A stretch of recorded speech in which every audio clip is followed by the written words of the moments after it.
I was never one for drama. No shouting, no big scenes. Just a simple man working long hours at the factory and coming home each night to my wife, Sarah, and our two daughters, Lily and Emma. We lived a quiet life in a modest home, built on 17 years of memories, shared routines, and the kind of love that didn't need to be loud.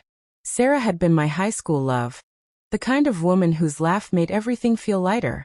Lily, 16, and Emma, just 2 years behind, were my whole world.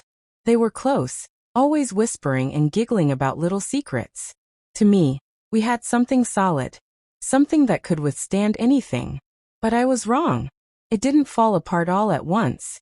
It started subtly, Sarah working late more often, her phone lighting up in the middle of the night. The way her excuses began to feel too smooth, too rehearsed. I didn't press her. She worked in marketing and was always under pressure. That's what I told myself. But I noticed things. It was in the girls first. Their unease when I asked about their mom, how they'd change the subject or exchange quiet looks. Then one evening, my shift ended early and I got home sooner than expected. Her car was already in the driveway, but the house was still. I stepped inside and saw her phone sitting unlocked on the kitchen counter. A message flashed on the screen from her boss, Daniel.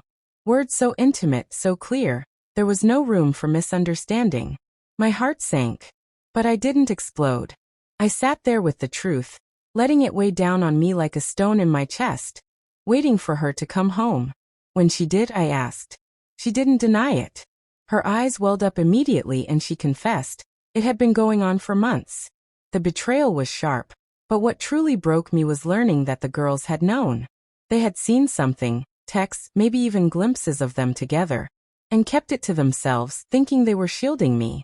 Lily told me they didn't want to hurt me. Emma sobbed as she tried to explain. And there I was, standing inside a family I no longer felt part of. Still, I didn't scream. I didn't throw anything. I just walked out. I stayed with my brother for a while. His couch became my shelter. I spent my days in silence, trying to understand what had happened. I ignored my phone. I couldn't listen to the voicemails from the girls, their soft, tearful voices. Sarah messaged constantly, pages of apologies, promises to leave her job, to fix everything. But some wounds go too deep to close. I didn't want revenge. I wanted peace. So I made the hardest decision of my life. I filed for divorce. I let her keep the house and told the girls I needed space. I wasn't walking away from them. I just couldn't be their father while I was still hurting from their silence. They cried. I did too, just not in front of them.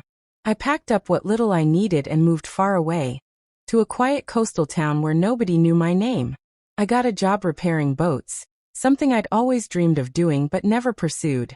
The work was demanding, but there was something honest in it. The rough feel of ropes, the ocean breeze, the hum of motors. It was grounding. I rented a small apartment just big enough for one.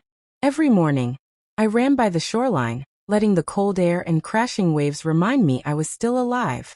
I wasn't escaping anymore. I was starting over. Months passed. I kept my distance from Sarah. But eventually the girls reached out. At first, they sent shy little letters, unsure of what to say. Then the messages grew. Details of their days, school, music they were into, thoughts they used to whisper at bedtime. Lily shared her dreams of college. Emma sent me a poem she'd written, one that won her an award. I replied slowly at first. Then more often, more openly. I wasn't ready to see them yet, but I wanted them to know I never stopped loving them, even through the hurt. Then one afternoon, a package arrived. Inside was a poem from Emma, handwritten on thick paper. It was about a lighthouse enduring the storm, a symbol of strength, love, and light in darkness. I read it, and for the first time in a long while, I wept. Not out of pain, but release. Something in me had shifted. I wasn't the man I had been before. Life had carved its lessons deep into me. I had grown quieter, more thoughtful. I had also met someone, Clara. She owned the local bookstore, had a laugh that filled every corner of the room, and a warmth that didn't try to mend me, just embraced what remained. The girls are planning to visit soon. It'll be their first time seeing this new life I've built. I'm nervous, unsure how it'll feel, but I think I'm ready. Ready to try again, to rebuild piece by piece. Sarah still lives in that old house. I don't hate her, but I no longer look behind me. Letting go was the only way I could survive. And now, surrounded by the scent of sea salt, the creak of wood under my boots, and the steady hum of engines, I found something I thought I'd lost, myself.